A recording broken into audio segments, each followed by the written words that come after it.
वृंदावन में एक भक्त भगवान के दर्शन हेतु घर से चला। जब मंदिर के पास वाली गली में पहुंचा तो देखा मंदिर के समीप एक मिठाई की दुकान थी। भक्त ने दुकानदार से कहा, भगवान के लिए प्रसाद में पेड़े दे दीजिए। दुकानदार पेड़े तोल ही रहा था, तभी उसकी नजर सामने खड़े एक बच्चे पर पड़ी। छोटा सा बच्चा चिलचिलाती धूप में नंगे पैर तपती धरती पर खड़ा था, हाथ में फूल मालाएं ली। वो पुकार रहा था, भगवान के लिए फूल ले लो, फूल माला ले लो। हर आते जाते भक्त की दृष्टि उस बच्चे के पैरों पर पड़ी। न चप्पल न जूते। धरती इतनी तप रही थी कि बच्चा कभी एक पैर को ऊपर रखता तो कभी दूसरे को। वो तपन से बचने की कोशिश कर रहा था, पर आवाज में समर्पण था, श्रद्धा थी, प्रेम था भगवान के लिए। भक्त से यह देखा न गया। उसने मिठाई वाले से कहा, प्रसाद यहीं रखो, मैं अभी आता हूं। वो पास की चप्पल की दुकान पर गया, नन्हे से बच्चे के लिए चप्पल खरीदी, फिर लौटा और बोला, लो बेटा, इसे पहन लो। बच्चे ने चप्पल देखी, फिर उस व्यक्ति को देखा, फिर आंखों में आंसू आ गए। उसने पूछा, क्या आप श्री कृष्ण हैं?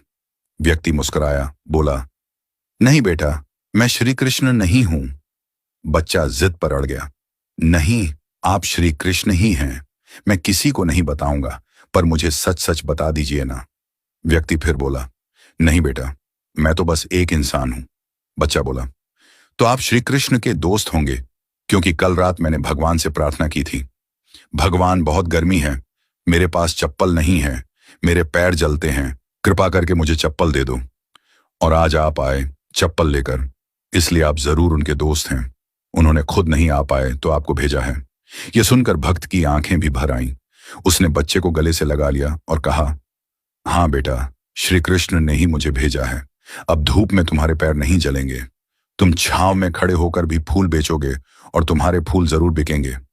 बच्चे ने झुककर उस व्यक्ति के चरण छू लिए और मुस्कुराकर बोला, भगवान कितने दयालु हैं ना, कितने व्यस्त रहते हैं, पर फिर भी अपना कोई दोस्त भेज ही देते हैं। व्यक्ति ने प्रसाद लिया, बच्चे से फूल माला ली और मंदिर जाकर भगवान से कहा, प्रभु धन्यवाद, आज आपने मुझे आपका मित्र बनने का अवसर दिया।